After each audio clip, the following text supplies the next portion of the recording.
Hey, everybody. Welcome to ClearPath LeaderCast. Happy to be here today. My name is Craig Anderson. I am the president and founder of ClearPath Coaching and Consulting. I started this business about 3 years ago. My background is working in Fortune 500 companies. I spent most of my career in growing leadership roles in those organizations. I really learned a lot working for those companies. I learned about how to do planning to make your business run more successful, how to have that focus on the future, how to have the right people, strategies, and planning and processes documented is what makes those companies successful. And that's what was important to me because here's the dirty little secret about my career. I have a degree in English. Um, I am not your traditional MBA guy. Didn't really have that business background as I grew into my corporate career. So it was really imperative for me to pay a lot of attention to really start to understand how those businesses did the things that they did so I could do the things I needed to do to make both myself successful, my team successful, and the company successful. So I totally understand those of you out there who have found yourselves kind of the accidental executive. It's not what I set out to do. Heck, I thought I was going to be an English teacher, but you became an executive. And the challenge I think a lot of us have who come up that way through the corporate system is we always deal with some imposter syndrome. We're always not sure, if we really should have the seat at the table or where are we bringing value. And it took me some time to figure that out. Took some coaching, took some real introspection, and for me to realize the amazing amount of value I did bring to the table as I was sitting through these various meetings and through, the discussions we had roles leading sales teams, operations teams, starting businesses, leading divisions, took all those lessons that I accumulated over the years and had an opportunity to spin out a small business from a larger company as a wholly owned affiliate and really had some great success. Took a business that was as a division doing about a half a million in revenue, grew that to 5 million revenue in 3 years.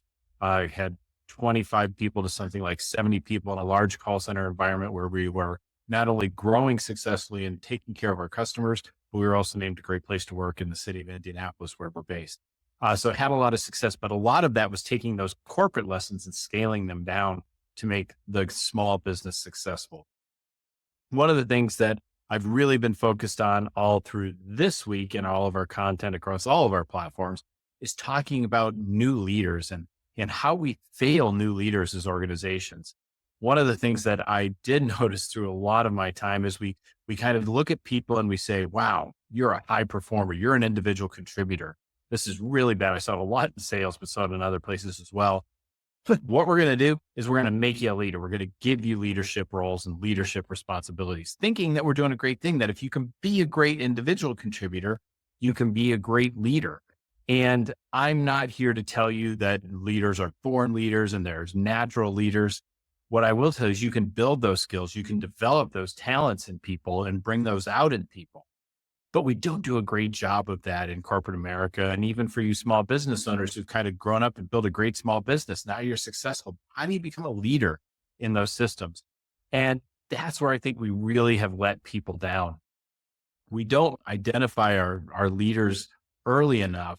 So we're going to talk about three things today. We're going to talk about why we talk about one challenge around training and development of our leaders, lack of guidance for our leaders, and also within the new leaders themselves, some challenges that they have in these roles. So the first thing I want to talk about today is why leaders fail due to a lack of training and development.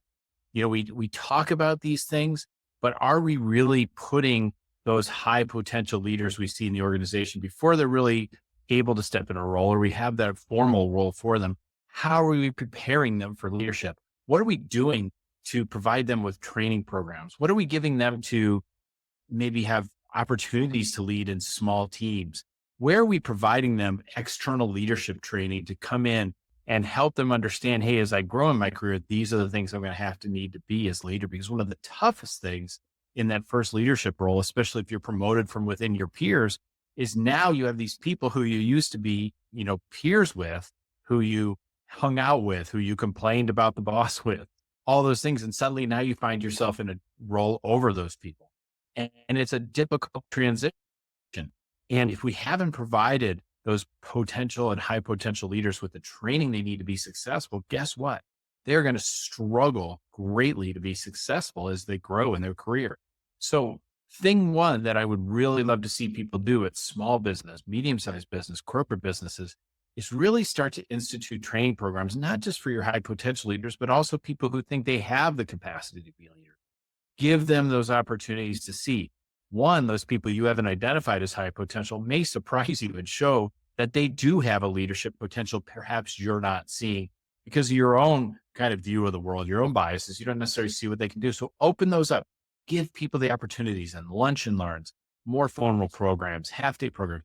Give them those opportunities to learn and to grow. One of the things we did at our small business is we had lunch and learns where people from our call center could come in and learn some of those management skills. So when they, we do book clubs, we do training, and they would be prepared if they wanted to step into those roles and they understood more fully what those roles would be. A lot of times people say, well, I want a leadership role. Well, why do you want that? Well, because leaders make more money. If that's the reason you want to be in a leadership role, I mean, I guess that's fine. But let me tell you, the frustrations and the challenges that come along with that and the responsibilities are commensurate with any increase in pay you're going to see. And it can create a lot higher levels of stress for you. And if it's really not the right fit for you, you're making more money, but you're going to be pretty miserable. So one, let's start to put those informal and more formal training and leadership opportunities in place for our new leaders so that they are well positioned to take on that first leadership role. So that's number one. Number two way that we fail leaders is we don't put enough programs in place to support them in those leadership roles. We promote them into those leadership roles and we say, well, you were successful here. You're going to be successful here. Have at it. Do a great job. Via Candidos. Go with God, my son. And that's not the way we move new leaders up into the organization. When we put leaders into these roles, we need to put the support structures around them to help them start to grow. If you're really on your A game with this, you're doing two things. One, you're creating mentor programs in your company, if you're big enough to have that. And you're going to have mentors from perhaps other areas of the company who can come in and mentor those new leaders, help them and answer the questions they have, show them and help them benefit from your wisdom of many years being in a leadership role. That is how we can help support these new leaders, give them that environment where they can answer questions, where they can get that guidance from somebody who's not going to rate their performance from you, right? Who they don't have to worry about disappointing. Someone who can come in and really provide them with that great perspective. Mentoring is a huge opportunity. I know a local company here has a great mentoring program for their people who want to get into leadership roles and are in leadership roles. And it's a great opportunity for them to find within themselves the things they may not see, to help them develop those skills, to answer those questions. Because sometimes when you're in these leadership roles, there's things that come up and you think, oh my gosh, this has never happened to anyone before. How am I supposed to deal with this thing that's never happened to anyone else before? Chances are almost everything you're going to encounter has happened to someone before. It's just new to you. So where we can provide you with those opportunities for a mentor to come alongside you and say, hey, I know kind of what's going on here. Let me give you the benefit of what my experience was to help you make decisions about how you want to move forward with this. So mentoring really comes in and provides that more direct guidance to get you through those difficult situations, to help you make better decisions. So that's one piece that we can look at. Another piece, and if you look at our blog this week, we talk all about this stuff. We drop a link to this, is the increasing importance of managers and leaders to take on a coaching component to their role as your manager or leader. Managers or leaders aren't there just to tell you what to do, to give you your goals and set you free to go achieve them or micromanage you as you try to achieve them. What we want our managers and our leaders to do is to start to learn how to coach, start to learn those skills. So one, large companies, mid-sized companies, small businesses, you're going to have to provide training to your leaders and managers so they know how to coach effectively.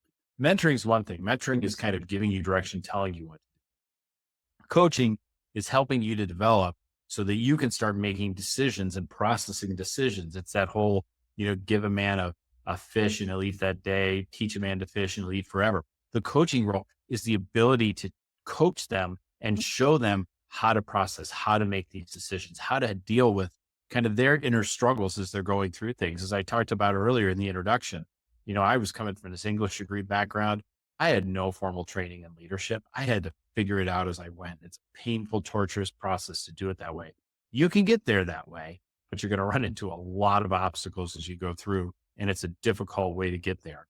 If your boss is a great coach, they can help you And you can go to them and say, here's what I'm struggling with. They're not going to give you the answer. I mean, they can give you the answer, but if they show you how to think through it, how to deal with competing priorities, how to deal with personality issues, how to deal with conflict, they can help you figure out what's going on with you so that you can more effectively do that.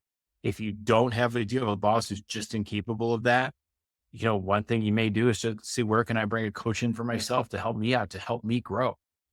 It's an investment, but think about that investment in terms of, hey, if I have a bonus structure in my company and I can max out that bonus structure, do I pay for that coaching? So there's a lot of good ways you can get that if you're not getting it internally. But companies and organizations, it's incumbent upon you to start providing that coaching so that your leaders know how to do that coaching and they can then help your next leaders. The problem we have by this lack of training, lack of development, lack of mentors, lack of coaches for our leaders is we're really creating generational leadership problems in our companies and in our organizations. If somebody was kind of thrown to the wolves and had to figure it all out, and they think, well, hey, these people I'm hiring, I'm going to throw them to the wolves and let them figure it out because that's how I did it. What you're doing is you're creating this generational leadership problem where now you just have people who don't really know how to lead effectively and how to bring up leaders taking your next class leaders. And that just rises up the ranks of your organization if you're not providing that kind of assistance and that kind of development for leaders across all levels. We're talking here about new leaders, but trust me, leadership problems exist across organizations and throughout up and down organization. Leadership is not something, it's not, you're good at or you're not. It's like anything. You have to learn how to do it. You have to have discipline. You have to have skill. You have to learn how to grow. And we have to develop that in our leaders because the world needs better leaders. Your company definitely needs better leaders, but the world needs leaders. And this generation needs the training as we get this new generation of leaders. And so we can really start making significant steps in growing our business. Because when we have great leadership and a great product, we're going to succeed faster. So that's why those two things are important. Now, the last piece I want to talk about today is really addressing leaders, the new leaders themselves. One of the reasons that new leaders fail is due to fear, due to their own fear. Because let's face it, I was just promoted into this job. They must think I could do the job. So if I start asking a bunch of questions, they're going to start thinking I'm not good enough for the job and I'm too, I just can't measure up. So a lot of times new leaders are afraid to ask these questions and ask their boss, how do I handle this situation? I was really struggling with something one time with a boss. And I said, with an issue with my team. And I went to my boss and said, I'm not sure what to do about this. He goes, I trust you to make the right decision. I'm sure he felt very empowering to me in that. But let me tell you, I felt kind of lost. And I wasn't going to say, well, you're right. I guess I can figure it out myself. And off I went to do what I did. And that's not leadership. That's not helping your leaders develop. That's just kind of tossing it over. That's that same thought. Well, no one told me how to do it. So by God, I'm not going to tell these punks. So that's not what we want. So you're going to have to take the step and take the risk as the new leader and kind of say, I'm struggling here. I could really use some assistance. It doesn't mean you can't do the job. It doesn't mean you don't have the potential to do the job. What it means is you need some help, and it's okay to need some help in an organization. Everybody ultimately wants to succeed, and in a healthy, thriving organization and all levels of management, they want to help their leaders succeed because it helps the team succeed and it helps the company succeed. I won't say there's no such thing as stupid questions. So sometimes there are, but there usually aren't around leadership issues. When you're going through leadership, you're dealing with people. People are messy. These things are difficult, and you really need to, if you're not getting that support and the coaching and mentoring, you need to work out to find it yourself. And again, if you can't find it yourself, invest in yourself, get a coach to come in and help you to get some of these decisions made so that you could grow your career and you can start ascending to leadership and start making that change to that generational problem that I talked about before. So that's really it. Thanks, everybody. We'll see you next week. Take care. Bye-bye.